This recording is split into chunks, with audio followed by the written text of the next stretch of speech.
ഇന്നൊരു കഥയുമായിട്ടാണ് ഞാൻ വീണ്ടും എത്തിയിരിക്കുന്നത്. ഒരു പ്രശസ്തനായ ഒരു സ്വാമി, അദ്ദേഹത്തെ കാണാനായിട്ട് ഒരച്ഛനും അമ്മയും എത്തി. അവരുടെ ആവശ്യം തങ്ങളുടെ ദുശാട്ടിക്കാരനായ മകനെ നേരെയാക്കാൻ ഒരു വഴി പറഞ്ഞു തരണം എന്നത് മാത്രമായിരുന്നു. സ്വാമി ആവശ്യം കേട്ടു. അദ്ദേഹം ചിരിച്ചുകൊണ്ട് അവരോട് പറഞ്ഞു, കുഞ്ഞിനെ നന്നാക്കണമെങ്കിൽ ഒരു വഴിയേ ഉള്ളൂ, അത് നിങ്ങൾ സ്വയം നന്നാവുക എന്നതാണ്.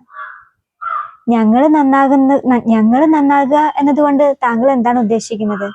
അപ്പം സ്വാമി പറഞ്ഞു, കുട്ടിയെ നന്നാക്കുന്ന പരിപാടി നിങ്ങൾ അങ്ങ് നിർത്തിവെക്കുക. അവർ സംശയത്തോടെ അദ്ദേഹത്തെ നോക്കി. ഇപ്പോൾ നമ്മിൽ പലർക്കും ഉണ്ടാവുന്ന ഒരു സംശയം അവർക്കും തോന്നി. അപ്പൊ കുട്ടിയെ ഞങ്ങൾ നന്നാക്കണ്ടേ? അവനെ ഉപദേശിക്കണ്ടേ? തെറ്റു തിരുത്തണ്ടേ? സ്വാമി അവരോട് ചോദിച്ചു, കുട്ടിയെ നന്നാക്കുക എന്നതുകൊണ്ട് നിങ്ങൾ എന്താണ് ഉദ്ദേശിക്കുന്നത്? നിങ്ങൾ ഉദ്ദേശിക്കുന്നത് പോലെ അവനെ ആക്കി തീർക്കുക എന്നല്ലേ?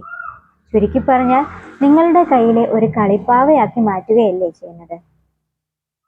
ഒരർത്ഥത്തിൽ കുട്ടിയെ നന്നാക്കുക എന്നതിലൂടെ നമ്മൾ അവനും ഒരു വ്യക്തിത്വം ഉണ്ട് എന്നുള്ളൊരു വസ്തുത സൗകര്യപൂർവ്വം മറക്കുകയാണ്.